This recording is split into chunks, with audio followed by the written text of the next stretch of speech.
Hi, everyone. Welcome back to the State of the Arc podcast. My name is Mike. My name's Kason. This is our first episode of Final Fantasy Tactics. Oh, be excited, because I am. This is going to be great. Dude, I love this game. Yeah, I've never beaten it. Once again, we keep playing these games that I've played like a little bit of, never beaten. So this is another one of those. Heck yes. So, as always, for those of you who are new, who have not seen our podcast before, we structure this a little bit like a book club. That's kind of like the format. So it's like you play along with us, and we discuss that section together. We don't discuss spoilers for things that haven't happened yet. Yeah. We sort of take them as they're revealed along the way. So there are certain things in the story that, you know, might be worth discussion that we'll hold off on for later episodes just to not spoil it for people who haven't played the game before. This is their first time. So that's the way we handle it. Usually, on the first episode, we like to delve into the development history, so learn more about those who created the game, what their goals were, their aspirations, their ambitions, things like that. Try to understand where they were coming from when they were creating the game. So that's where we're going to start. Great. I'm excited to jump into this one because this is going to be the first time yet on our podcast that we've talked about Yasumi Matsuno. Oh yeah, who I love. Yes. I've played a lot of his games, and they're very good. Yasumi Matsuno is, in my opinion, the best story director that Square has ever had. The gameplay in his games tends to be very complex. Like it's Vagrant Story is a great idea, or a great example. Yeah. I love Vagrant Story's story and music and visual The design. visuals, yeah, very good. Pacing, the dialogue is just amazing. Yeah. It's just like I get so excited watching those cutscenes. The gameplay itself, while very technically sound, while very strategic, while very deep, lots and lots of cool elements to it. It's like going to work to play Vagrant Story. Okay. Sure, I can. It's hard work to do. It's like there's 15 things you have to like check and worry about in every single fight. And you have to be doing like really, really like, in-depth sort of like weapon crafting in order to do any damage to people when you fight them or monsters or whatever. Final Fantasy Tactics is not quite at that level, but it's in the ballpark. Right. So, and mostly in the preparation level of things. Yeah, yes. It's like pretty tedious there a little bit. Yes. So I would not say that Yasumi Matsuno's games are my favorite to play from the gameplay side of things. They're not bad. I'm not saying I dislike them. They're just a lot of work. Yeah. You have to be ready to really dig into the meat of it to like get the most out of it. It's like you got to know what you're getting into. Yes. But his story direction is absolutely like second to none at Square of anybody that I've known there. So I really like him a lot for that reason. So he was the director on this game. He was formerly from a company called Quest, where he directed 2 tactical RPGs there as well. Ogre Battle March of the Black Queen and Tactics Ogre. So that whole like Ogre series is one that he sort of started there. There have been other entries in the Ogre, like Ogre Battle 64. Oh, the 64, yeah. So he kind of started that series. Well, I'm actually surprised they were able to keep it going after he left, because he kind of pulled a lot of people from Quest to come over to Square and kind of gutted their team a little bit there. Now that I think about it, I just want to check on that real quick. When did Quest? Because I know that Quest isn't around anymore. But when did that happen? Yeah, I wonder how long they were able to continue after he left. They were founded in 1988. They went defunct in 2003. Wow, so not too long after, huh? Yeah. I mean, they held on for a little while. Key people, Yasumi Matsuno, who left in 1995 or something like that. So anyway. Okay. Yeah, after he was finished with Ogre Battle, or not with Ogre Battle, with Tactics Ogre. Tactics Ogre came second. After he was done directing that, he saw that there was like an ad, like a hiring, that they were hiring at Square. And he had grown up admiring Hironobu Sakaguchi, Yuji Horii, who created the original JRPGs, Final Fantasy and Dragon Quest. Yeah. And so he was like, "Why not? Like, I wanna get over there and work for those guys." You know what's funny though? He does mention a little bit something along the lines of wanting to have a more open work environment, a more what would you call it? Collaborative work environment. Yes. I think he says specifically in one interview that I read, a democratic work environment. That it didn't seem like Quest was giving him that. And he jumped over to Square because they had a more open environment like that at the time. And then I put in my notes, any guesses as to why he then left Square? Well, at least that was maybe what he was hoping for, and he got a little bit of that. He also mentions, though, that part of what inspired his real sort of emphasis on class and rank in Final Fantasy Tactics was the way that certain developers at Square were treated as princes and kings. Yes, and that's that right. He didn't see there was a lot of opportunity to sort of move up. That's true. Within that company. So that part of it. There was the loyalty and then the factions. The factions. You got to join a faction. You can't just be your own thing. Yeah. Anyways, so Yasumi Matsuno is the director. Let me get through all the key personnel before we move into the history section here. Hironobu Sakaguchi, the creator of Final Fantasy, was the producer on the game. Yeah. You have Taku Murata, who was the lead programmer. He did a lot of work on the Mana series. Oh, yeah. Hiroyuki Ito was the battle designer. He was the creator of the ATB system in Final Fantasy IV, where that came about. But then also was a co-director on Final Fantasy VI and Final Fantasy XII. I believe he was credited as the director of Final Fantasy IX as well. Oh, really? Then you have Hiroshi Minigawa, who did art and scene direction. He was one of the guys that came with Matsuno from Quest. So they had worked together on the Ogre series. He did art and scene direction, and he was also eventually a co-director on Final Fantasy XII as well. Because cool. Yasumi Matsuno was initially the director on Final Fantasy XII. Yeah, that's when he left. Dropped out, mid-development, and then it got handed off to Hiroyuki Ito and Hiroshi Minigawa to co-direct and finish Final Fantasy XII. So a lot of these guys worked on many games together before that, right? Yeah. Then you have Akihiko Yoshida, who was also art director, so he sort of worked with Minigawa. But That's a name that you hear often. Yes, because he has done a lot of character concept art and an art direction on a lot of Square's games. In particular, Final Fantasy XII and Final Fantasy XIV and Bravely Default and Nier Automata. That's right. Yeah, Nier. His art is really great. I'm actually, of all like the character artists at Square, he would probably be one of my favorite ones. I really, really like him. And Final Fantasy XIV being as big as it is right now, a lot of people, really, really appreciate his art. But he also did all the art on Ogre Battle and Tactics Ogre, and of course Final Fantasy Tactics. So he also came from Quest, along with Matsuno. Then you have two composers. They did a lot of work together, and they're not. Hitoshi Sakimoto gets a lot of the credit, and he's like the more recognizable name. But Masaharu Iwata has worked very closely with him. They ended up founding a company together after Vagrant Story, I think. Vagrant Story was the last game they were like employees of Square on, I think. But either way, they left Square and founded Basis Scape. And they've done work with Square after that, but in more of a freelancer or a contracted role. Yeah, contractors. Rather than as employees of Square. And they came from Quest as well, right? They did. I'm surprised Quest ever made another game after. Yeah. after they got gutted. Hitoshi Sakimoto has, I think, worked on like 80 games or something. Really? He has just an enormous body of work.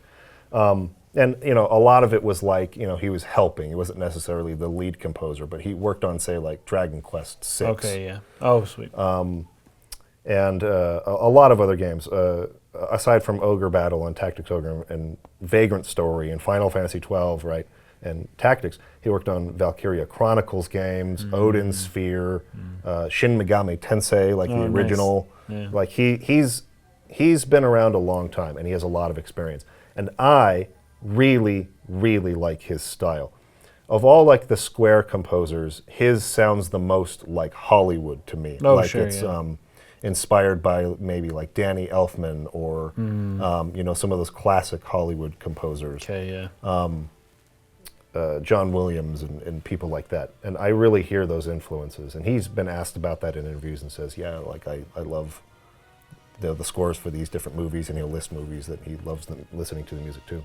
Yeah, it shows. So anyways, those are the main players in this. But what few people know is that they didn't go after Yasumi Matsuno because they wanted him to come over and make a tactics game out of the Final Fantasy brand.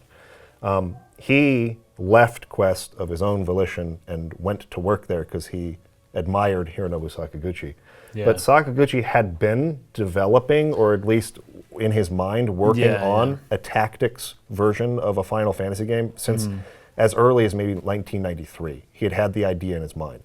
And he had actually written a design document for it and everything.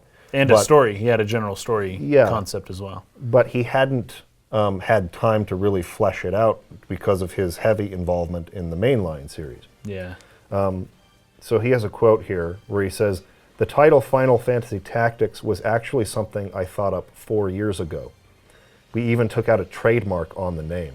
I'm a strategy game fan myself, and I had been thinking about what Final Fantasy would look like as a strategy game. I'm the type of person who comes up with a name first, so nothing much else had been concretely set down. But there was a Final Fantasy Tactics design document that I had made then.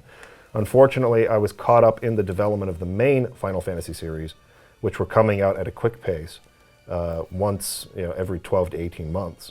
So my plans for Final Fantasy Tactics remained unrealized. But it is true that the kernel of the development goes back 4 years to 1993.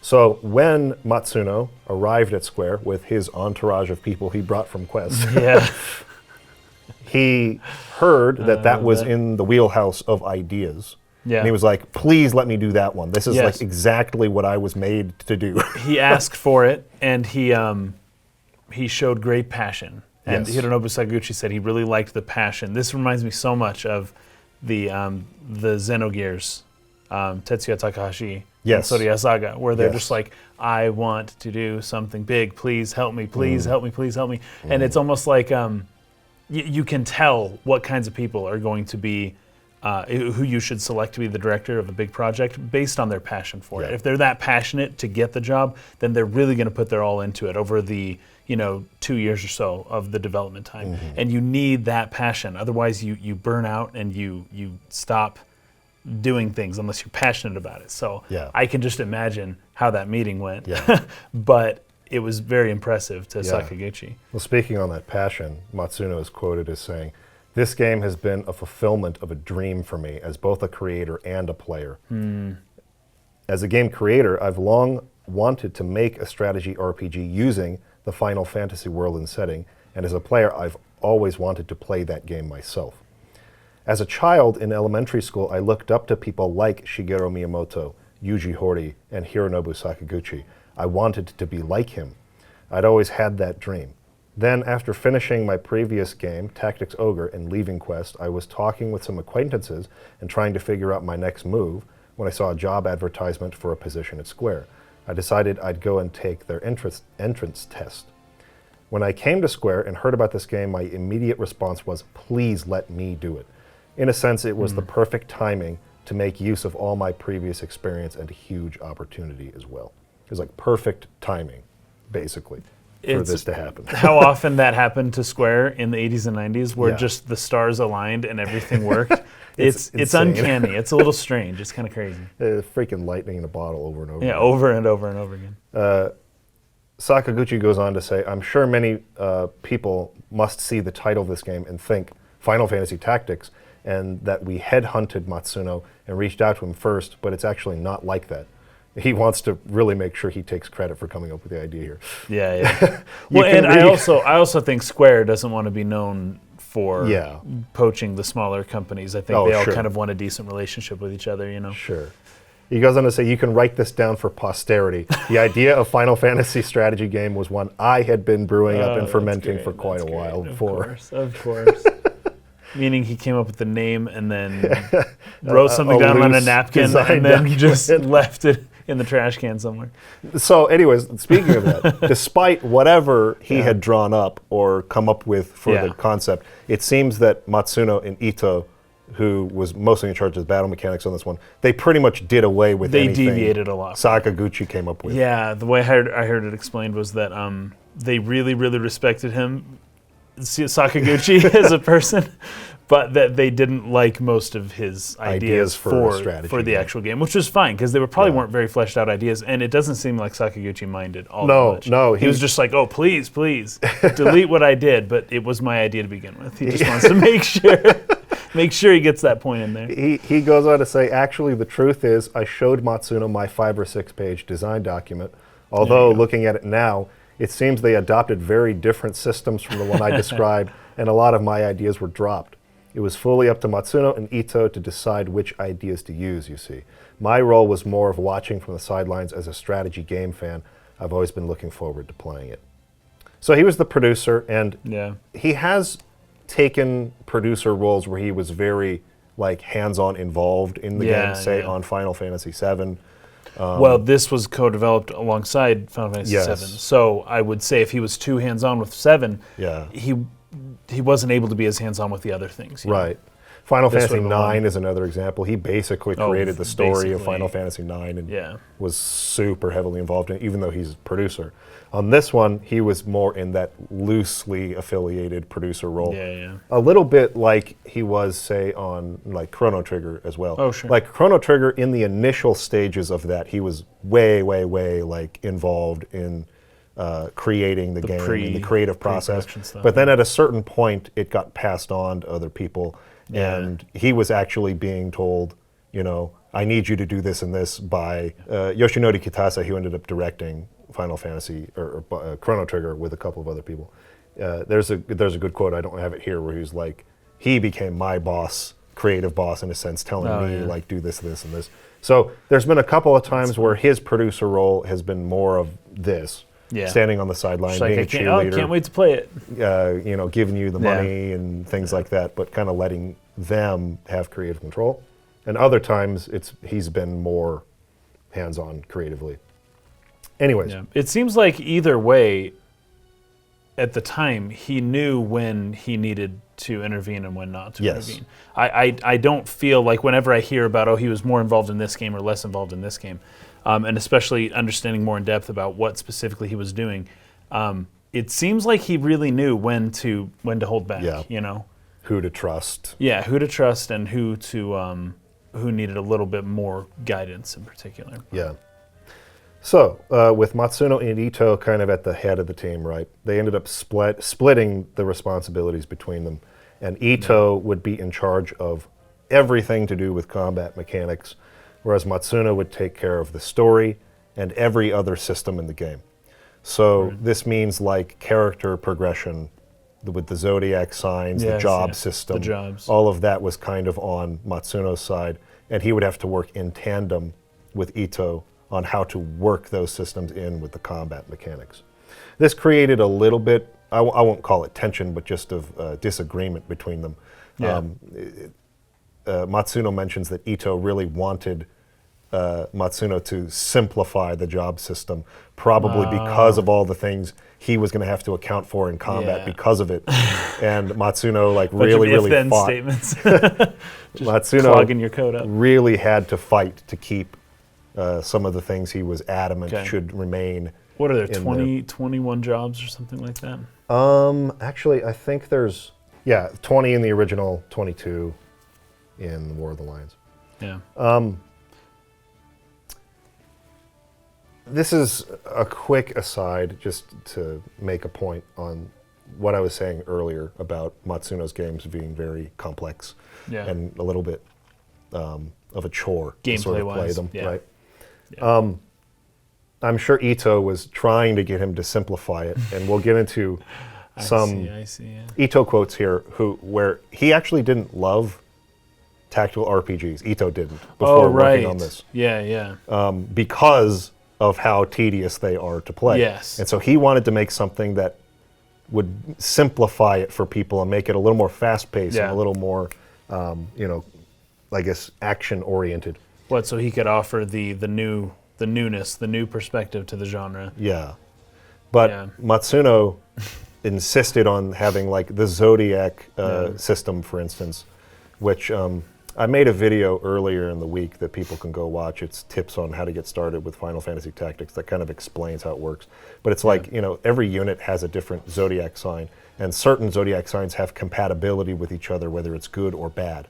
So it's like if I have a Zodiac sign that has good compatibility with this one, then my healing spells and buffs will have a higher chance of success, or will heal for more, or that sort of thing. If I have bad compatibility, I'll do less damage against that enemy, or I will heal for less on my ally, or my buffs might fail more often, or something like that. Mm-hmm. So he likes to layer lots of little mechanics like this into the game. And then there's the one Zodiac it's great, depending on if your sex is opposite. So if it's it's really, really bad compatibility if it's same sex. Really good compatibility if it's opposite sex. But that also applies to your enemies as well. So it's interesting. It can create some headaches. But that's Matsuno. That's what he likes to do. And what's funny, and I'm sure there's a quote here we'll get to, he wanted to make an approachable tactical RPG. Well, I'll tell you what.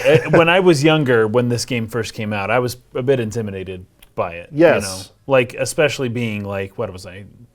I was younger, and these types of games, because we had, I swear we had Ogre Battle 64 or something like that. But we had played these types of tactical games, and they take a lot of foresight, and they're intimidating at least the first time you play it. Yeah. I will say, once you've been playing the games for a while, they get a lot easier. Even the same game. Yeah. Once you get how everything works, it gets a lot easier. But it's intimidating to just start.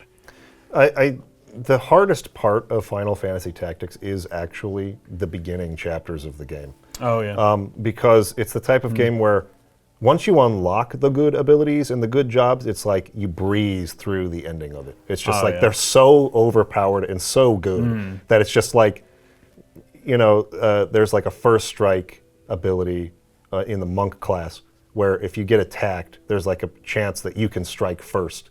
So it's like you're getting attacked, but you're killing them before they can hit you, and you're like hitting enemies from across the map, and they're just amazing abilities. But it takes a while to earn them, because you got to earn the JP. Mm-hmm. So in the early chapters, it can be really tough for people, and so that's why I decided to make that video giving tips. Everyone's a squire. Yeah. Because or a chemist. Though it's basically like the first chapter and a couple of battles early in the second chapter that are just like, you just haven't had time yet unless you decided to grind, which I don't advise, because they tried to discourage you from doing that by making the enemies scale with Ramza. Which I don't think I've appreciated any game that's ever done. I hate it. I hate it when they do that. But the idea is to try to discourage you from level grinding. Yes, fair enough. I get it, but people still find ways around it. So anyways, point is, it's not as approachable as he seemed to hope that it was going to be. Ito had this quote talking about his feelings about tactical RPGs. I actually have never liked strategy in simulation games. I find all the work you have to do with units, equipping them, switching weapons, etc., to be so tedious and annoying that midway through I always put the controller down and walk away. My goal for Final Fantasy Tactics was to make a game that I wouldn't feel like walking away from. I also wanted a game where the strategy would feel exciting and urgent. I really wanted to try adding a sense of swashbuckling heroism, like the feeling of a soldier who bursts into an enemy camp and battles his way out. I think if you're just looking only at the battle mechanics, that this is true. It's when you add in Matsuno's character progression that the game gets bogged down by all this stuff, all the extra stuff that he doesn't like. So I can see why they disagreed with each other while working on this. But I think the battle mechanics themselves, in a couple of key ways, are a little bit more simple than other, in Japan anyways, mainstream tactical RPGs at the time. They talk about, there was an interview where they were asking, hey, are there going to be field or what do they call it, like effects on the map? Say in Fire Emblem, if you're standing on a tile that has a castle, you have like added defense. Or if you're in a forest tile, then you have added evasion. Or, you know, they have things like that in the geography of the map, where if you're standing on certain tiles, you get certain bonuses or that either give you advantage or disadvantage. And does Final Fantasy Tactics have that? And he was like, nope, not every game has to have that. So he was trying to simplify the tactical RPG formula a little bit. Although there are some, you know, like field effects, like with archers, say like there's verticality, so like the higher up you are, your extends your range goes out. up, So there are some things like that, but anyways, that was Ito's whole approach to this. They were talking about how the maps in the game are small, like they're pretty small for the most part. They're very diorama-like. Ito has another quote saying, "It's meant to be enjoyed like a diorama or a miniature garden," which which had been Sakaguchi's approach for Final Fantasy from the very beginning. And he recently made Fantasian, which was literally they made a bunch of miniatures and miniatures. So that's kind of been like the look or feel that Final Fantasy was going for from the beginning. This game's no different. So they were talking about how they liked being able to rotate the camera around the diorama that they made, right? The diorama, the 3D diorama. He says it's a big part of the cuteness factor.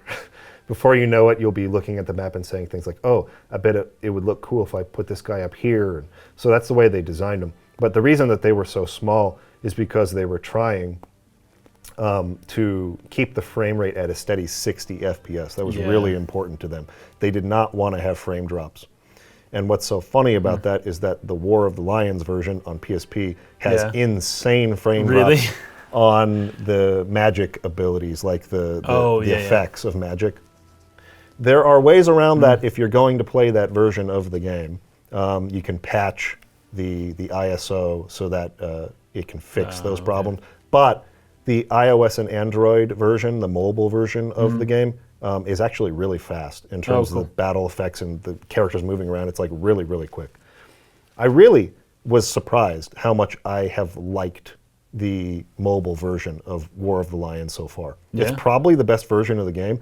Oh, really? If only it had controller support. I don't know why it doesn't. It's all touchscreen, and it's fine for a tactical RPG generally, more so than an action game, obviously.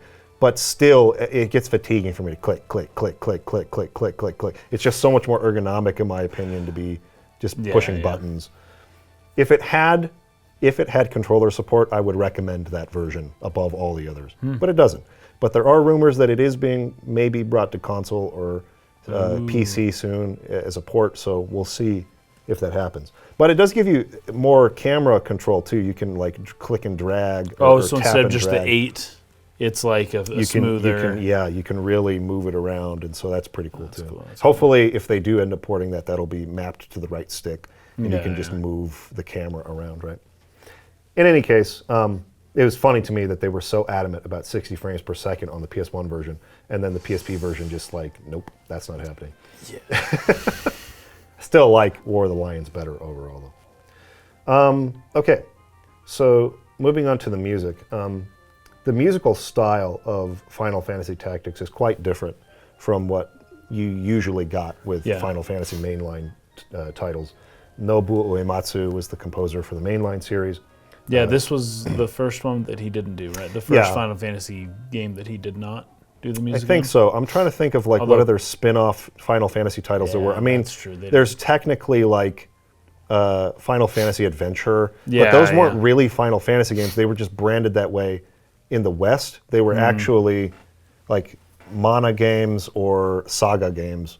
that were just called Final Fantasy when they got localized. Weird. So anyways, I'm not sure off the top of my head which other spin-off titles had come out before this. But this was the first, like, really majorly successful one, I would say. And yeah, so Sakimoto not only did the music on this, but he was the first composer to take Uematsu's place in the main series when Final Fantasy XII came around. Because Uematsu did all the music up through 1 through 11. Maybe that's what I'd read. Maybe that's what I had read. Yeah. Okay. 1 through 11, Uematsu did the music, was the lead composer on all Final Fantasy mainline titles. And then on 12, it was Sakimoto who took his place.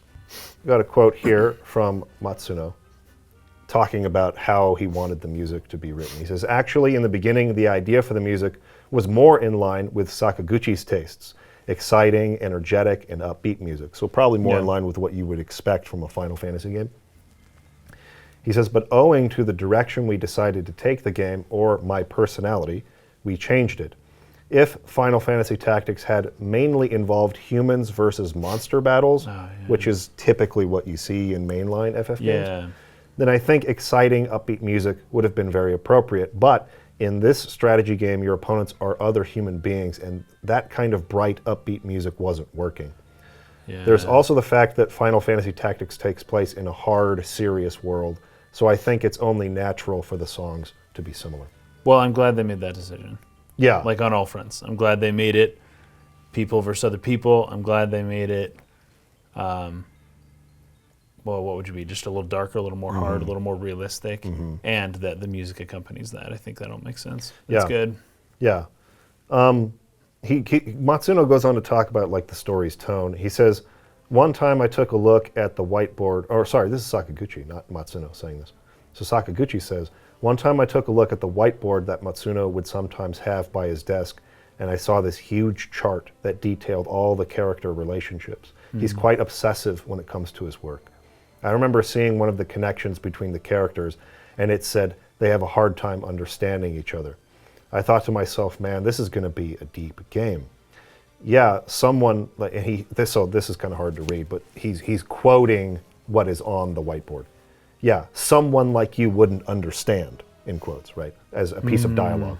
We'd never had a character in a Final Fantasy game utter lines like that. So this idea that we have positions of rank or like hierarchy, nobles and peasants, really hating each other and not able to understand each other is like a big central theme of Final Fantasy Tactics. And maybe not even because of anything that happens in particular, it's more or less just their background, just who they are, how they grew up. A fate thing, and it's just like the way you don't get it because you didn't grow up the way I did. And so like these types of things were the kind of like more hard or serious or maybe even relatable topics that Final Fantasy was going into that like people deal with in real life and that are real problems for a lot of societies, right? Yeah. There's a lot of political stuff here too, which I think is fascinating. They also, all of that said, it's interesting that they wanted to go for more of a hand-drawn style, whereas Final Fantasy mainline series was moving towards that like hyper-realistic aesthetic. Not so much with Final Fantasy VII, a little bit there, but more into Final Fantasy VIII. They were like really going for more realism with the series, right? Yes. And so for a game that has so much realism in its tone and in its storytelling, they wanted to kind of do all their characters look like kids. Yeah. It says Final Fantasy VII really capitalized on CG and polygon visuals, and in a sense, it's a very cinematic title. In contrast, we wanted to emphasize a more hand-drawn look. We also wanted players to find the battles intrinsically fun rather than only play for the story. In those regards, rather than an extension of the Final Fantasy series, I hope players see Final Fantasy Tactics as a whole different take on it. We tried to fill it with ideas that could only be done in a strategy role-playing game. That was Matsuno's quote. So yeah, he wanted to make an RPG that was accessible. He ended up saying, I think in a Famitsu interview, that he feels like he failed to do that. And I would agree. Well, look at the sales. Just look at the sales numbers. So in 1997, earlier in the year, Final Fantasy VII had come out. Just sold millions and millions and millions. This was the next Final Fantasy game after Final Fantasy VII. Yeah. It was this one. And it was under 1 million initially. I know it's surpassed that in the years since. But it didn't sell even like a tenth as well as Final Fantasy VII did. Yeah. And that would be considered a commercial failure, even though it did well on its own, but it didn't sell nearly as much as the two games that sandwiched it. Yeah, I wonder what their sales projections were for a tactical game spin-off. Well, I'll tell you what. Particularly since I don't think in the West there had been almost any of the big Japanese tactical RPGs that had been localized. Like Fire Emblem had never come to the West before. Fire Emblem didn't come until the Game Boy Advance titles in 2001 or 2 or something like that. Yeah, that's true. So I think that for what it is, it was successful, but I mean, certainly carrying the Final Fantasy brand name. I actually am curious about this. I wonder how many people bought Final Fantasy Tactics after having played 7 or something, and were expecting maybe something kind of similar to that, and then we're like, what is this? Probably a lot, yeah. And then either, oh, this is still cool, or like, man, this is not what I expected. I mean, back then, you know, it wasn't as, we didn't have the internet like today where you're online watching trailers, you know exactly the type of game, you know, pretty much exactly what you're getting when you go buy it. Yeah. Back then it was like, it was different. You read it in magazines and stuff, but a lot of times you might not have had subscriptions to a video game magazine, and you're just at the store and you just see the box art and you buy it based on the box art, and oh, this looks cool. Yeah. Right, let's try this. It's got the name. I would say if it was not, I would think it would have sold better if it was not called Final Fantasy Tactics. I don't think that's a very good name. Although comparing that to Final Fantasy VII and Final Fantasy VIII, it falls right in line, right? But it's not like those games in some very important ways. And I feel like calling it it feels like Final Fantasy Tactics was a working, like, placeholder name, right? Like Project Octopath Traveler, which ended up being called Octopath Traveler. You know what? I think they're going to go with the name Triangle Strategy. Are they? That's not a good name. Oh my Octopath God. isn't a great name either. Maybe a little bit better than Triangle Strategy. It's better than Triangle Strategy. Triangle Strategy is pretty bad. Anyways, just name-wise, I think they would have done a lot better to call this something else. But maybe they wanted that brand. Maybe they felt like it would have been sold better under the Final Fantasy moniker. Like Final Fantasy, The Lion War, or Final Fantasy Zodiac Brave Story, or fair enough. Something like that. Zodiac Brave Story. They ended up going with the subtitle on the PSP version is War of the Lions. War of the Lions. Final Fantasy Tactics or Final Fantasy War of the Lions might have been kind of cool or something like that. Yeah. Or calling it Final Fantasy Tactics War of the Lions, that's fine too. But just Final Fantasy Tactics, it's a very descriptive, it's very rigid and corporate. Just seems like some just general words instead of like but they trademarked it in 1993. I know, which is so strange. It's like, we got to keep it. But I don't know if that was the best choice. Yeah. Anyways, I am curious to see how many people bought the game expecting something more like a traditional turn-based Final Fantasy VII-like game.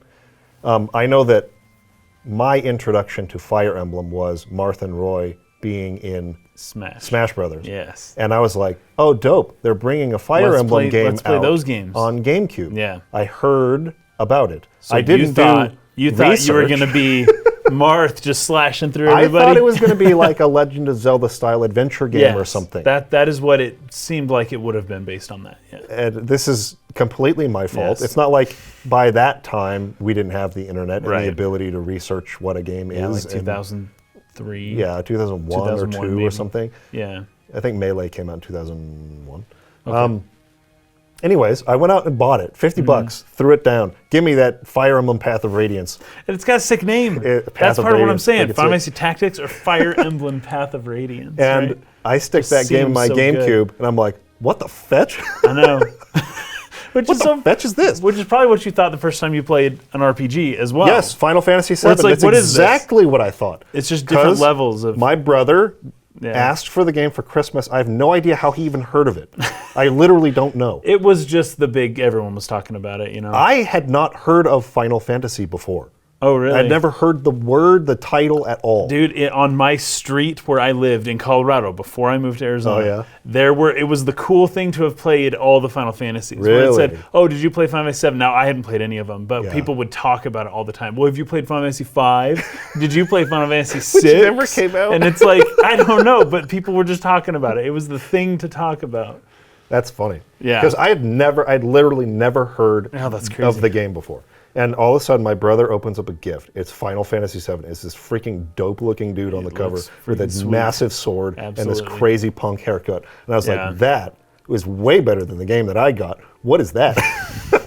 I don't remember what I got that year. You probably got Lode Runner. Actually, yeah, something like that, something stupid. But I put it in, and I'm like, okay, like the opening cutscene's blowing my fetching mind. It's just too good. And it's just like hop off the train. I'm like, oh my gosh, this music's sick. Yes. And then the guys run up to you and it's like, I'm like, what's happening? What is happening? And then it's like you're going on an acid trip. He's letting him shoot him in the face with the gun. Like, I didn't get it. It took me a while to get it.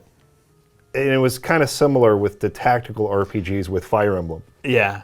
I had Landon actually was well read on this before we got this particular game. Landon, my older brother, for people who don't know, he was way into this kind of stuff. He knew all about how the RPGs would work. He read all about the tactics stuff before we got the game. Yeah. Had I not had Landon, I would have had the similar experience with the RPGs and with the tactical games. But I more or less knew what to expect, and I didn't only know what to expect, I had someone next to me saying, isn't this awesome? Right? Because he got it and he read about it. And so I was conditioned to like this kind of stuff. Whereas I feel like you were more on your own trying to figure it all out. Dude, how I was so fetching lost. I was so Yeah. lost on Final Fantasy VII. I was like, dude, I had no idea what I was doing. Anyways, I'm curious to see how many people picked up Tactics expecting a traditional type of turn-based combat and got this. But let me know in the comments what you guys' experiences were with it. I would assume so. So one way in which they tried to tie this game into the mainline series, right, where it's like, okay, we want to take a Final Fantasy game, but just like adopt it to a tactical RPG, was that they basically just lifted character growth straight out of Final Fantasy V. Yeah. It's like almost the same as Final Fantasy V's job system. But they also didn't want it to feel like you're managing armies. Oh, right. It was like, it's a this is squad. a small Yeah. party, just like a Final Fantasy game, a party of like 5 to 7 or 8 people or something like that, traveling around, doing things in this larger scale war that's going on. I really like it. It feels, it actually feels better in this game. You still get the awkwardness of, why do I only have to pick 5 people to fight this battle that I might lose, and it's going to be hard, and everyone's here, but only 5 can go, right? Yeah. You still get that, but you feel a little more prepared. You feel you choose before each battle. It's not like whatever 3 people you had in Final Fantasy VII, that's who you're fighting with, and everything's well planned for ahead of time, and it feels more like you're all traveling together, even though you still have to pick and choose who comes. Yeah, and the scenarios are kind of written in a way to where you're not like on the front lines in the army, marching from battlefield to battlefield. Exactly. You're kind of,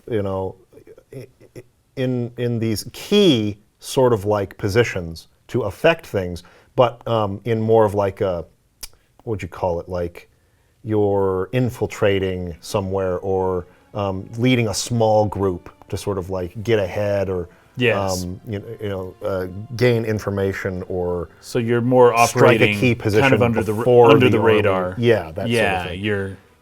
You're a little SEAL Team 6 just kind of going around. I really like that about it. Yeah, another thing that kind of helps with the fact that not every character goes into the battle with you every time is that there are certain points in the game, as we'll get to later on, where you can go to the bar and you can talk to people and get little side quest things, and you send some of your people away to go do other things that aren't part of the actual story, and you continue your story, and then they'll come back later on, and then it's cool. It's really cool, and they can go off and they'll find money and treasure and do other things while you're continuing the story. Yeah, I found that to be really cool. Yeah, I like awesome. that a lot. I like very good. Very good story mechanics to help the world feel bigger and to help your team. To help it feel not so awkward when your whole team isn't going to every battle with you. It's like you could almost, given that, you could almost hypothetically make up general scenarios in your mind for why all the other characters are not participating in the battle as well. Oh, sure. Especially, I don't know, you can always be like, oh, they're off doing other things. They're fighting their own other battles, that we aren't seeing. Right. This game kind of gives you permission to assume that. Yeah. So the interviewer said, when I hear the title strategy RPG, what first comes to mind is images of war, big battles, etc. But this feels a little different. Like our real-time strategy or something? Yeah, and Matsuno says, I don't think it's a traditional war simulation, if I had to say. War games make me think of huge armies facing each other. That wasn't the direction we wanted to go in, though, because we wanted to make something similar to the feel of Final Fantasy. A game where you can clear with 5 individual main party members that you've raised and developed. Let's see. So just a couple other things that I put here for inspirations behind the story of Final Fantasy Tactics. Matsuno stated that the game's thematic use of class-based society was derived from his experiences within Square and other game production companies, observing their hierarchy and how senior designers were treated as royalty. Yes. It also says that the story premise of a long-suppressed account of ancient history was inspired by the discovery of the Dead Sea Scrolls and the story of the name of the rose. Ivalice it's not the world of this game. I think like a lot of country, people. It's like the kingdom. Yeah. In a larger world, but it became somewhat of a blank canvas that has since then been used many times for other creators, even outside of Matsuno, to make Final Fantasy games in.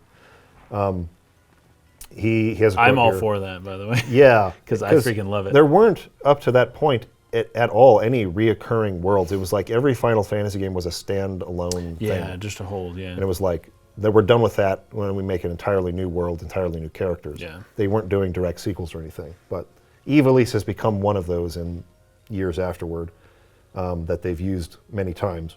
It's been used in Final Fantasy 12. There's been 2 other Tactics spin-offs, Tactics Advance and Advance 2. Vagrant Story. And then also Final Fantasy 14 has some part of it, Ivalice content in it too. So Matsuno says, what were you going to say? It's a sweet world. I just wanted to point out that this technically takes place after Final Fantasy 12. Yes. Like way in the future. Way later. From Final Fantasy 12. Final Fantasy 12. I was confused about that at first. Yeah. And it doesn't feel that way. But Final Fantasy 12 technically happened way before this. Yeah, 12 takes place during what they call the golden era of Ivalice. Where and then there was like some kind of like apocalyptic event or something like that. And this is a civilization that's come way after that. It's sort of like risen from the ashes of that one. So there's some Xenogears things happening in this game. So, quote from Matsuno here, Ivalice was the first game I made when coming to Square. So you could say that for me it was a canvas on which I could create my own thing. Today, many people have made their own creations within Ivalice. So you could say that now it functions as a canvas where anyone can create something. And then how very democratic of him. While some aspects of the ending of this game are left ambiguous, and we'll talk about that later, obviously. Matsuno considered the narrative to be complete on its own. So it wasn't intended to be turned into a series or to have direct sequels or anything like that. This is the type of story which I think you'll appreciate. I like that. Always like that. It ends and it's done. Yes. Tell your story. Tell your story. Don't tell the beginning of a story and see how much money comes in to see where it goes. You tell your whole story, and that's the way it ought to be. Yeah. So A couple of quotes from Sakimoto, the composer here, as we close out the dev history section. This was interesting because he did feel some pressure. So he had worked on like a lot of stuff. He was lending help on a lot of projects. He would do like multiple games at once and just be writing songs for this and this and this and this. And so he was gaining experience as a young composer at the time. But his first time to really compose in like this sort of orchestral style for something epic like this. It's kind of Hans Zimmer-like, almost. It's like Pirates of the Caribbean Hans Zimmer. Right, or that like Hollywood feel to it. Yeah, it feels big. It's got a very big sound to it. His first opportunity to do something like that was on Ogre Battle. So he felt like a lot of appreciation towards Matsuno for giving him a chance. And he started to get a little more renowned after Ogre Battle and Tactics Ogre, and especially after Final Fantasy Tactics, where his career really took off. So, but he was feeling pressure to do a Final Fantasy game. He says, even though I had a lot of pressure creating the music, should be a comma there, creating the music was a great pleasure for me. Yasumi Matsuno and Nobuo Uematsu advised me not to be obsessive about being within the Final Fantasy world. Then I was able to relax and create my music freely. Actually, I used a Final Fantasy theme in the score a little bit. So you can hear like Prelude and some other things that, little takes on that. But for the most part, even Uematsu was like, don't bother trying to make it sound like me. That's good. Just do your own thing with this. And that's when he really started to feel more comfortable. In regards to how he works with Iwata, the other composer I was saying, where they work a lot together, this was interesting. He says, many people have a misunderstanding about the way Iwata and I collaborate. We each compose our music alone. So they don't work together or like give feedback. Maybe they give feedback, but it's not like they're working on similar tracks. It's like, you go do your tracks, I'm going to go over here and do mine, and then we'll like bring them together kind of a thing, right? Which is interesting because they sound similar, right? Yes, it's like it's hard to pick out Iwata from Sakimoto. If you really delve into it and you listen to their tracks, there are certain indicators of each style. I was doing this week. I'm sure you were. I was like, okay, let me see like how they're different. But they are really similar in their style of composing, and so the soundtrack sounds very united despite this approach, which I found really interesting. It says, actually, we work together but composed most of the music individually. In some cases, we have meetings for some projects, though we know each other not to argue so much. I think that might be kind of clumsily translated. He just means we're doing this for a long time. We're familiar enough with each other that we don't argue about it. It's like we work well together. Nice. I feel safe with him, but we still have good stimulation for creating fantastic sounds. Last one here says, Ogre Battle March of the Black Queen was my first orchestral work. Because I've only experienced making techno and progressive music, everything was new and every moment was a succession of discoveries. I really appreciated Yasumi Matsuno giving me the chance, as it was one of the big turning points of my life.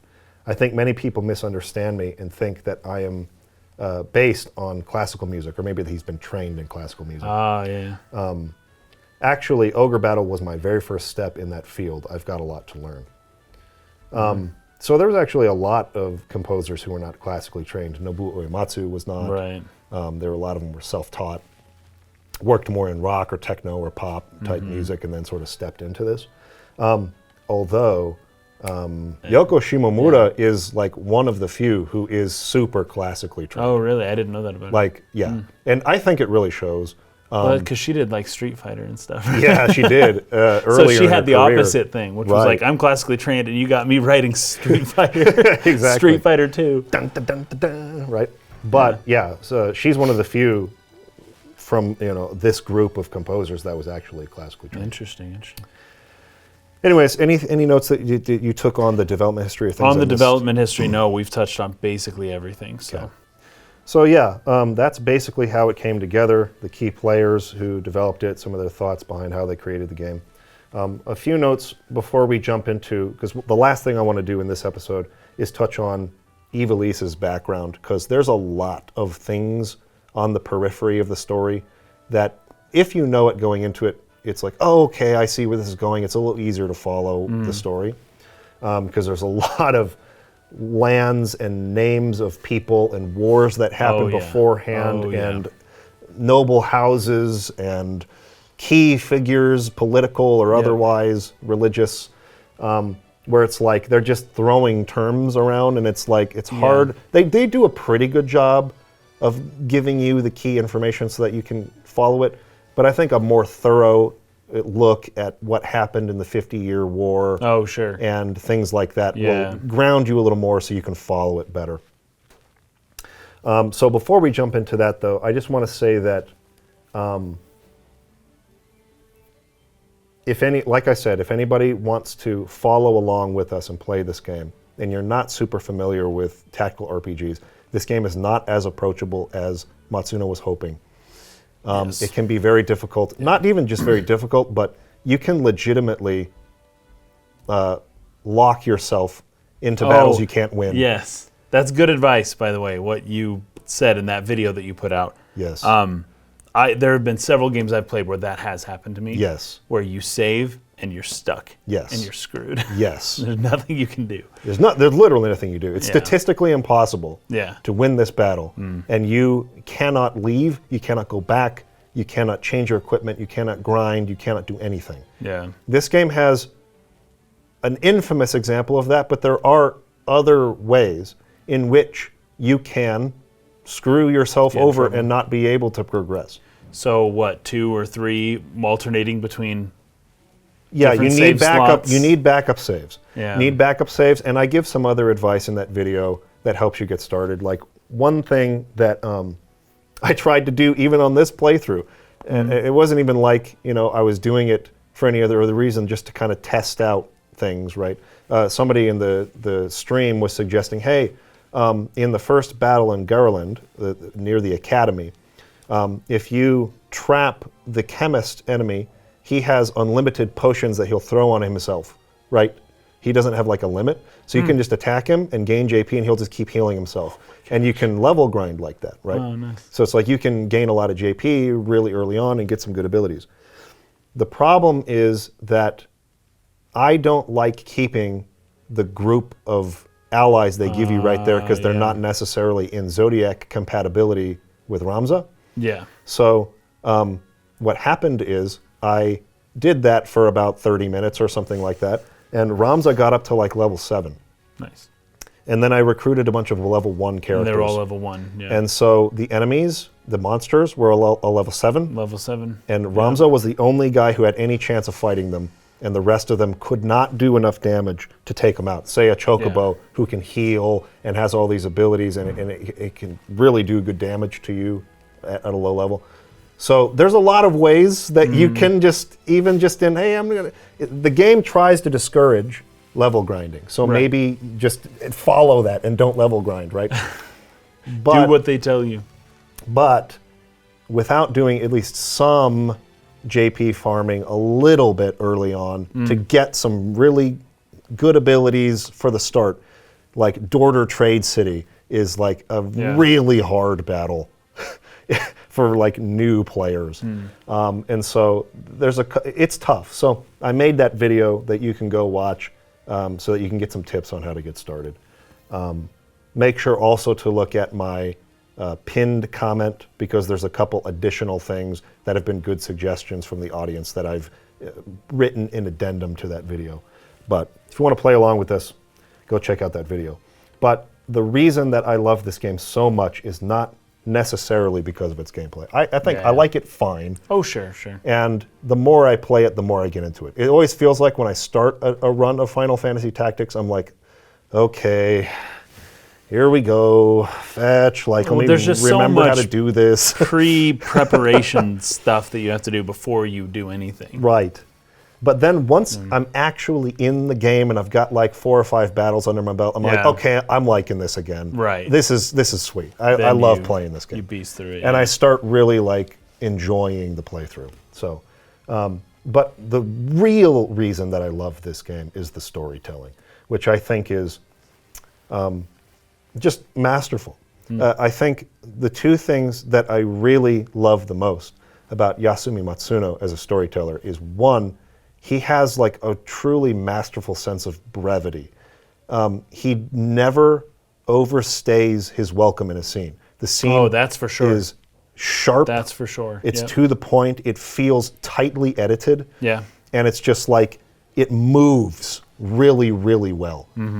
This is in sharp contrast to the trends of most JRPGs in the modern era, which to me are super bogged down by excessive dialogue and just unnecessary scenes, and it just drags it on and on and on and on. I feel this way about Trails in the Sky and Trails of Cold Steel. I feel this way about Persona games. I feel this way about a lot of games that are popular. I'm not saying they're bad games. They're very good games, obviously. But for my tastes, I struggle to hang in there with them because they just move so unbearably slowly to me. And this is literally the exact opposite.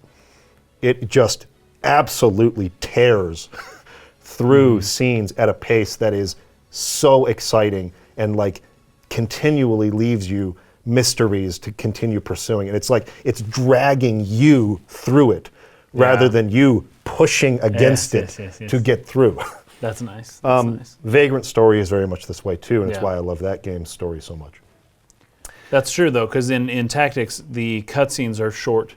Really short. There's not that many of them. Well, I mean, I shouldn't say that. There are a lot of them, but the story, generally speaking, and like time-wise, it's not that time-consuming to get through all of the story. No. It's the battles and the preparation that takes most of your time. That's the long part. Yeah, so there are a lot of cutscenes, but they're short, and they're very pointed. Yes. And this reminds me, because when the demo for Triangle Strategy came out, and I was playing that, obviously some of the direct comparisons to the style of tactical RPG that is with something like Final Fantasy Tactics or Tactics Ogre. There's a lot of similarities with Yasumi Matsuno's tactical games, except that was the difference. The story has a lot of excessive dialogue and exposition. Like a lot more. And so there was one time where I had a whole document. I was going to do a whole video. I ended up doing a video on Triangle Strategy, my impressions of the demo, but I took out the section where I was going to really get into the weeds about talking about the differences in pacing between Triangle Strategy's cutscenes and Yasumi Matsuno's cutscenes. I make brief mention of it and just throw it out there, but I actually went through each cutscene in both games and took an average of how long the cutscenes are. And it was unbelievable. I mean, unbelievable how sharp and fast Tactics cutscenes are. And you don't feel like you feel like you're missing stuff because there's a lot happening. But per each scene, you get the emotion, you understand the character's motivations more or less. You get the story. It's very the essence of it. It's very boiled down, and you take that, and it's all you need to know to go to the next point. Right. That clearly that much thought wasn't given to Triangle Strategy, or that much editing, whittling down, right, trimming of fat. Wasn't given. But at the same time, Triangle Strategy has a little bit more of the philosophical angle to it, especially when you're convincing people of what to I do or like to not that do. A lot. And this game so far doesn't have very much of the battling philosophies, which is where you can get very verbose and very It will become bogged more down. like that. Okay. In the story later on, or in the early chapters, not as much, because at this point it's just kind of showing, well, we're not at that point yet in the story, so I'll hold off for spoilers. I got you. But yeah, it'll become more battle of philosophy, battle of ideologies. That's actually kind of this. I'm going to avoid saying this because I just don't want to spoil it for anybody who hasn't played it yet. Fair enough. But we'll get into that later. Cool. But you're right. And Triangle Strategy, I basically broke down the structure. It was like most of the cutscenes leading up to a battle in Tactics are like 1 or 2 minutes long at the max. It's like they spend there 1 may or be 2 several, minutes but they're short. talking. And then it's like, get you into a battle. The battles on average are about 15 to 20 minutes in length. And then you have a roughly 3 to 5 minute cutscene on the back of that, and then you're in the next fight. So it's just like move, move, move. It's like in 2 or 3 hours, you're getting through something like 10 battles. In triangle strategy, same amount of time you've done 1 or 2. Yeah. and yes. it's a massive difference in pacing. Yeah. Massive difference in pacing.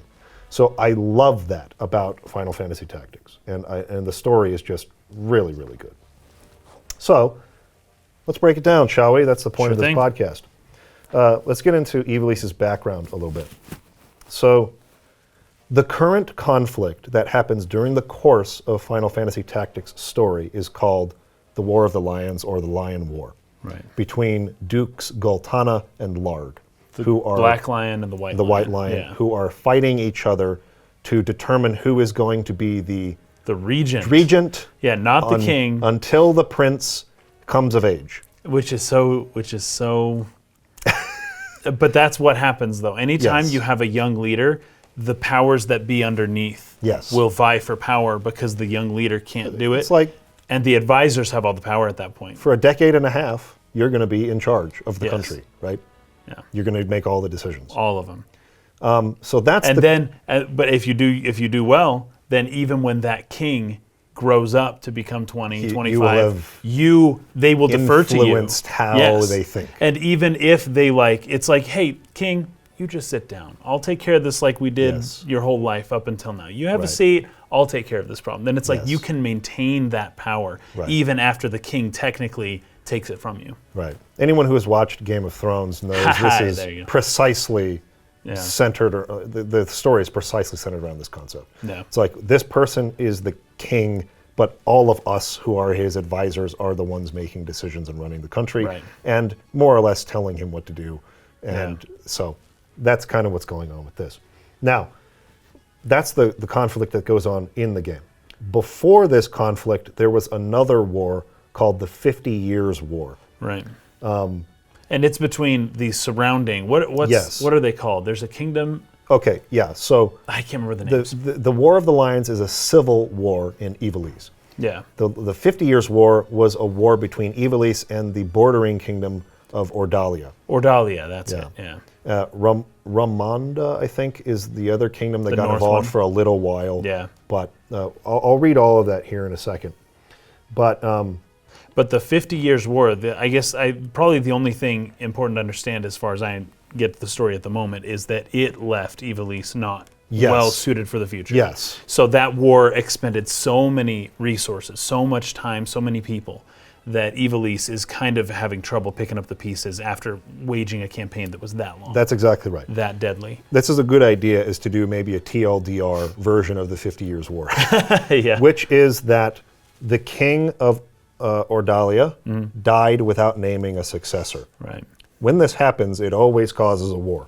So that king's cousin decided, I'm the successor to the throne, because he didn't name one.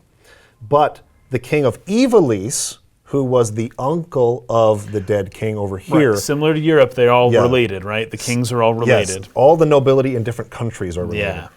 And they do that on purpose so that they have allies in other kingdoms, an alliance. And so that when war comes, they can fight each other, right? The king of Ivalice declares war on Ordalia because he's claiming rights to that throne instead of the cousin. So, but all of that was really more or less just a front for Ivalice to sort of come in and liberate a province, or it used to have autonomy. Oh, yeah. The name of this land is, sorry, there's two names that are very similar, so I want to get it right. Zelmonia. Okay. Zelmonia had been annexed about 100 years before this by Ordalia. And so they were like, help us, Ivalice, to get rid of Ordalia. And they were doing it in these underhanded ways. But now it's like, please, we want you to get directly involved. So he's like, fine, I'll declare war on them and claim the throne so that I can justify coming in and like kicking you out of Zelmonia. But then, of course, it goes beyond that. Oh, always, of course. And they keep... Anyways, they are at a stalemate for a long time. That's why it's called the 50 Years' War. And in the end, they agree mutually between the two sides that fighting is a bad idea anymore. We have peasant uprisings and all kinds of internal strife. We need to start focusing inward and stop fighting each other. Right, and both countries agree. So we agree we will have peace now, but what this really was, because Ordalia had more of an upper hand at this point, was a surrender of Ivalice, and they had to pay reparations to Ordalia for the war. So that economically hurt them. This is the reason why they couldn't pay all their peasant soldiers when they came back to Ivalice and left the kingdom economically in ruin. Well, that's when the rebellion kind of shows up. Yes. And because of that, those peasants who were disenfranchised by not being compensated for what they did, they form the Corpse Brigade and they start a rebellion in Ivalice. That is the important thing to remember about the 50 Years' War, right? I am, however, because I find it fascinating, going to read the rumor. You go into the tavern, you can have the barkeep sort of tell you the rumor of what happened in the 50 Years' War. Because there's a couple points I want to make on this, but I just really find this stuff fascinating. This is my genre. I love this stuff. It's just, I eat this stuff up. And I particularly love the language of the War of the Lions version, which is written more in that early modern English mode, that King James-like, Shakespearean-like language. A lot of other people don't like that. I have a whole section going over the differences in the script in the next episode, so I'm not getting into it today. But I just love reading it. So, 50 Years' War. The half-century of conflict between Ivalice and Ordalia is today known as the 50 Years' War. The beginning of the 50 Years' War can be traced to the death of Ordalia's king, King Divan III, and his failure to name a successor. His cousin, Veroy VI, was next in line to the throne. However, King Dinamda II of Ivalice, the uncle of Divan III, proclaimed himself the rightful heir and declared war on Ordalia. Here's one point I want to make.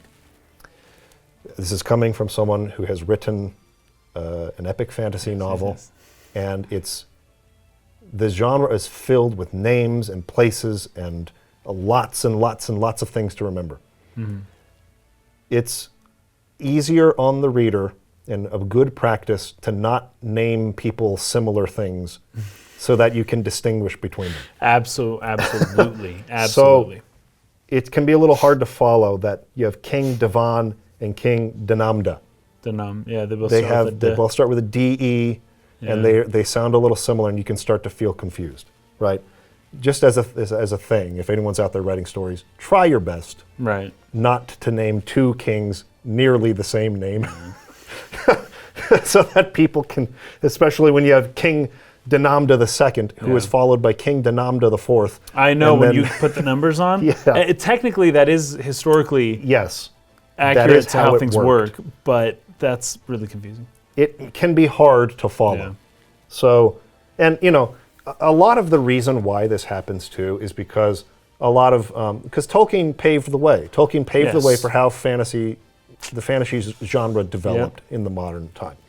And he was a linguist, and so when he was creating place names and names of kings and things like that, he was using linguistic traditions to do so, which means that when they were naming places, they were naming it in their language.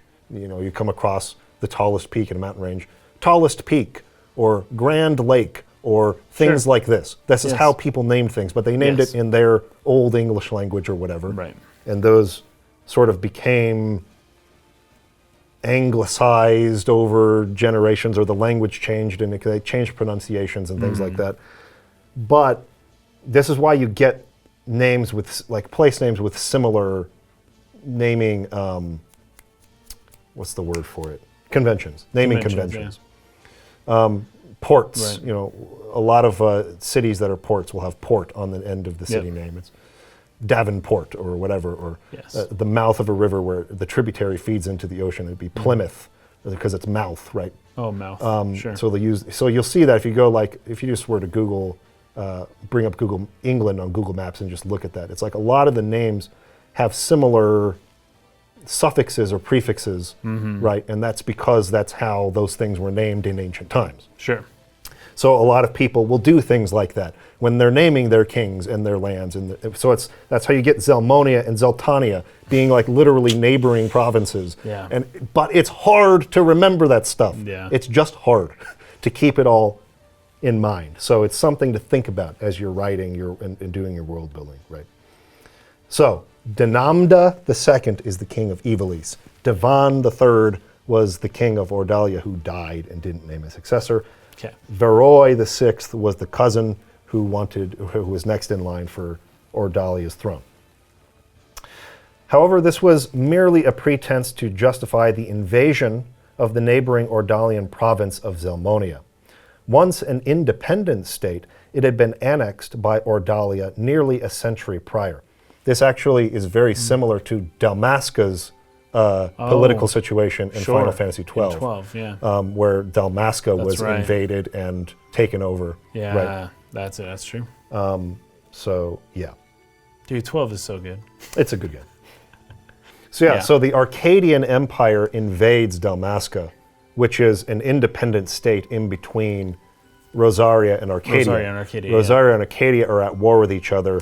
Dalmasca is kind of caught in the middle. Yeah. It's sort of a similar situation here, where Zelmonia was the independent state in the middle, Ivalice was in the west, right. and Ordalia was in the east. And so Ordalia annexed Zelmonia, and Zelmonia has been asking Ivalice to help them become independent again. And so this is Dinamda's move to do that, to help Zelmonia be rid of Ordalia's rule. So that's what that's saying. An effort that ultimately failed, because Ivalice had since been aiding the province in an effort to weaken Ordalia, an effort that ultimately failed. Tired of Ordalian rule, the Zelmonian leadership and nobility secretly petitioned Ivalice to take a more direct hand in their liberation. After a victory in Zelmonia, the Ivalician armies marched on to the Ordalian capital.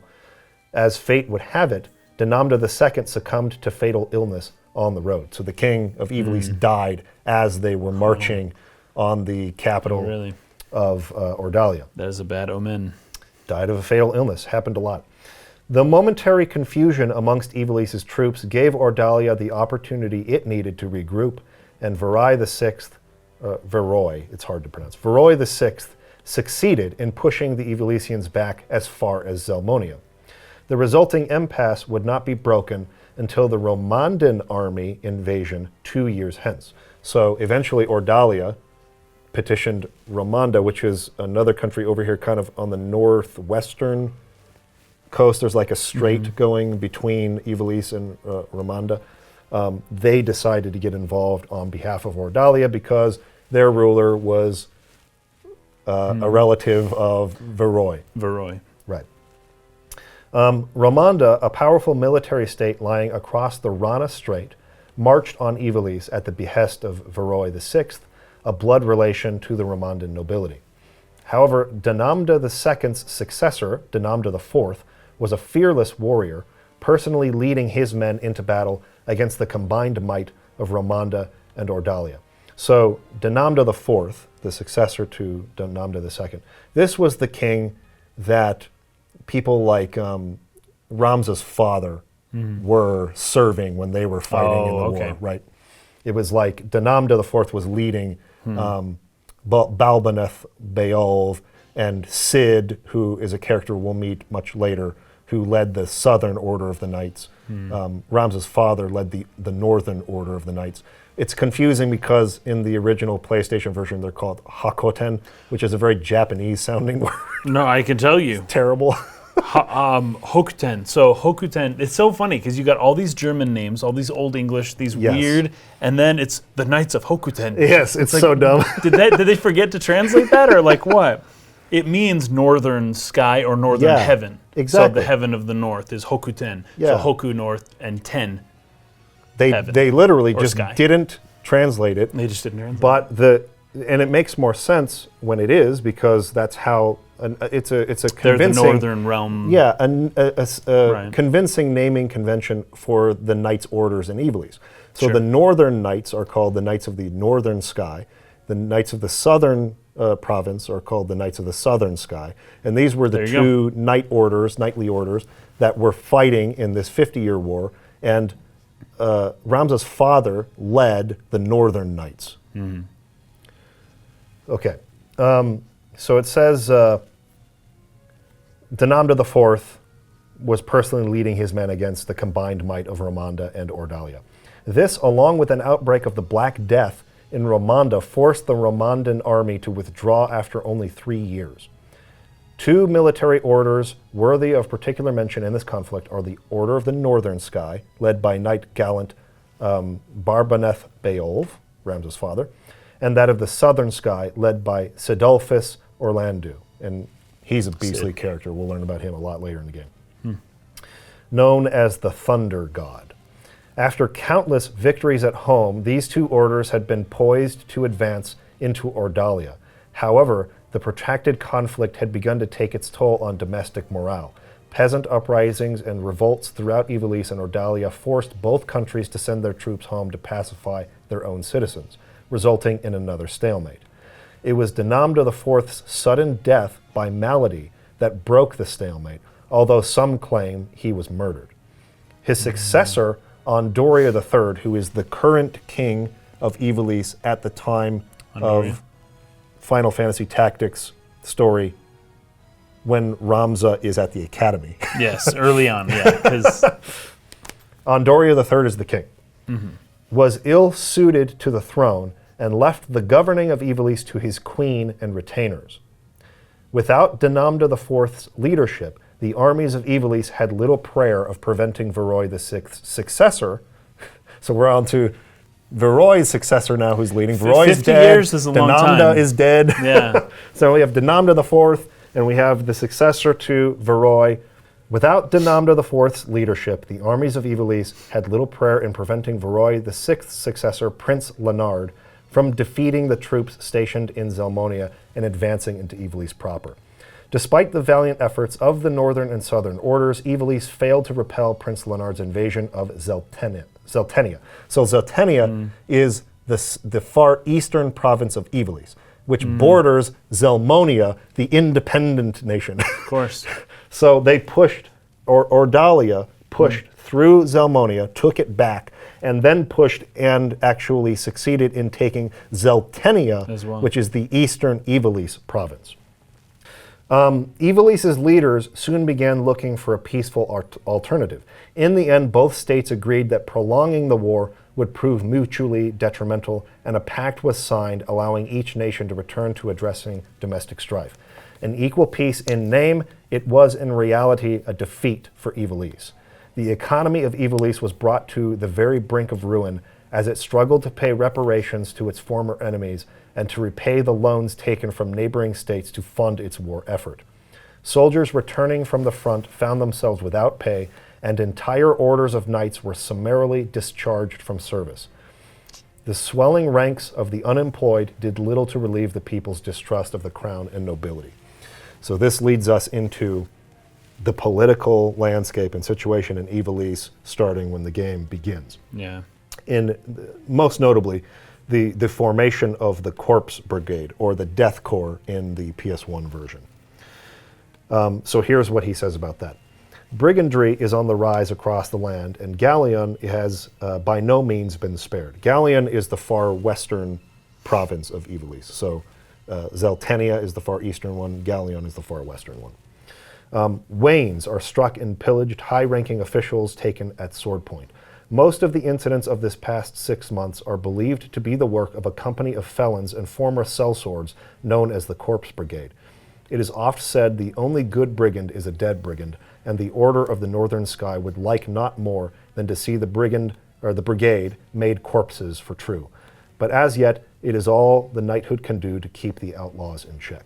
So there is an uprising, a rebellion happening. Yeah. The Corpse Brigade are a bunch of disenfranchised knights and sellswords who didn't get paid. Very dangerous. And they're pissed. It's very dangerous. They just want to be given their due and to be not summarily discharged, to be given the honor that they are owed for the fighting that they did in the 50 Years' War. Yeah. Okay, so the current king is Ondoria III, right? This is the successor of Denamda IV, who was presumably died of a malady, but might have also been murdered.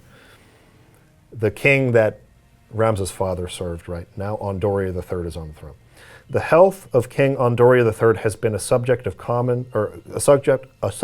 concern since his collapse at the birthday celebration of Prince Orinus. So Orinus is Ondoria's son, the 1 or 2 year old who, when Ondoria dies, can't lead. Yeah, is right? too young. So Ondoria is already sick. Prince Orinus is very little, a toddler at this time. The Board of Chamberlains has since announced that the king has regained consciousness and his fever has broken, but will yet require several weeks of quietude and bed rest in order to recover. Many speculate that it may be some months before the king resumes his official duties. However, Queen Loveria and her retainers have long been in charge of most affairs of state, and thus few problems are anticipated during the king's absence.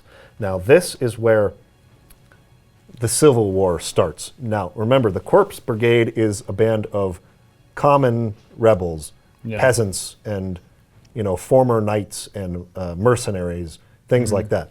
The Civil War is not started by those guys. Right. The Civil War is started by the nobles.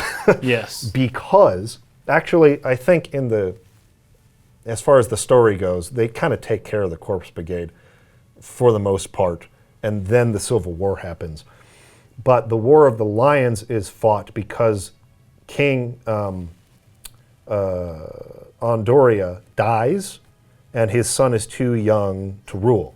So they're trying to determine who is going to be the caretaker and regent in the place of Ondoria until his son comes of age. The queen, obviously, still lives, and she's been running things for the most part anyways because Ondoria has been too sick, and it says he's ill-suited to be a leader anyways. So she chooses her older brother, Duke Larg, to be the regent. She's the one that submits for him to do that, which would more or less put Larg and the queen in charge of things. Many of the other nobles do not like her. They find her an oppressive queen, right?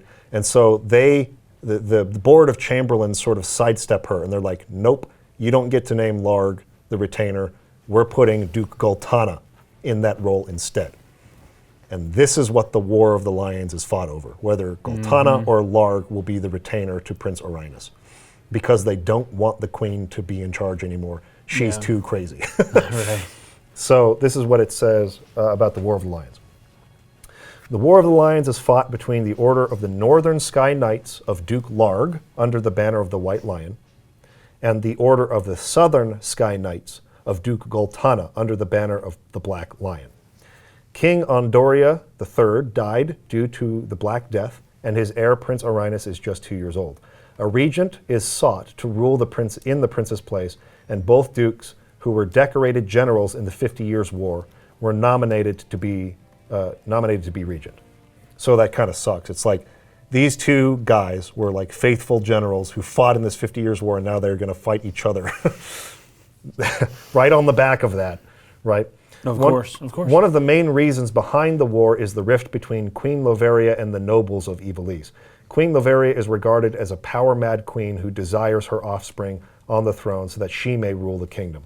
The Council of Nobles, out to stop her from asserting influence onto the kingdom, appoints Duke Gultana as their preferred candidate for the regency. So that is the background of the world that you need to know going into this, I feel, in order to really understand the significance of what's going on around the characters.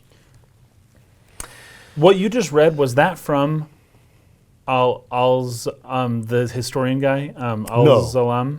No, it was either the barkeep at the that's tavern. Right. That was the rumor thing. Okay. And then one of them was just from the wiki page for Final Fantasy Tactics. Cool. But we're going to talk about him. We will. At the very beginning of the next episode. That's for next episode. Thanks for joining us, everybody. I'm freaking pumped. I love this game. This game's going to be sweet. I'm excited. It's just awesome. And we're going to really, really get into the story next time. So thanks for watching. Thanks for those of you who support the channel on Patreon and make it possible for us to do this. We'll see you next week. Peace out.